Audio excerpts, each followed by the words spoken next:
क्या आप जानते हैं कि आज दुनिया के सबसे ताकतवर देशों में गिना जाने वाला भारत कभी परमाणु हथियारों के मामले में बिल्कुल खाली था। लेकिन फिर ऐसा क्या हुआ कि भारत ने दुनिया को चौंका दिया और रेगिस्तान के बीच हुए एक धमाके ने पूरे विश्व को हिला दिया। आज की इस वीडियो में हम जानेंगे भारत कैसे बना न्यूक्लियर पावर और इसके पीछे की पूरी कहानी। भारत का परमाणु कार्यक्रम शुरू हुआ 1948 में। उस समय भारत के महान वैज्ञानिक होमी जहांगीर भाभा ने भारत को परमाणु तकनीक में आगे ले जाने का सपना देखा। उनकी सलाह पर भारत सरकार ने atomic energy commission of India की स्थापना की। शुरुआत में भारत का लक्ष्य था परमाणु ऊर्जा से बिजली बनाना और वैज्ञानिक रिसर्च करना। लेकिन धीरे धीरे दुनिया की राजनीति बदलने लगी। 1962 में भारत और चीन के बीच युद्ध हुआ, जिसे साइनो इंडियन वॉर कहा जाता है। इस युद्ध ने भारत को समझा दिया कि देश की सुरक्षा के लिए मजबूत सैन्य शक्ति जरूरी है। फिर 1964 में चीन ने अपना पहला परमाणु परीक्षण कर दिया। अब भारत के सामने बड़ा सवाल था, क्या बिना परमाणु हथियारों के देश सुरक्षित रह सकता है?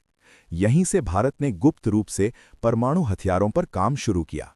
18 मई 1974 राजस्थान के रेगिस्तान में एक गुप्त ऑपरेशन चल रहा था। स्थान था पोखरण टेस्ट रेंज, और इसी जगह भारत ने अपना पहला परमाणु परीक्षण किया, जिसे कहा गया स्माइलिंग बुद्धा। उस समय प्रधानमंत्री थीं इंदिरा गांधी। इस टेस्ट के बाद पूरी दुनिया को पता चल गया कि भारत के पास भी परमाणु तकनीक है।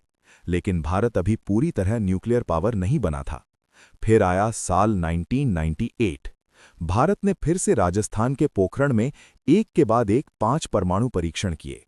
इस ऑपरेशन का नाम था पोखरण 2। उस समय भारत के प्रधानमंत्री थे अटल बिहारी वाजपेयी। इन परीक्षणों के बाद भारत ने दुनिया के सामने खुद को एक न्यूक्लियर वेपन स्टेट घोषित कर दिया। दुनिया के कई देशों ने भारत पर प्रतिबंध लगाए, लेकिन भारत पीछे नहीं हटा।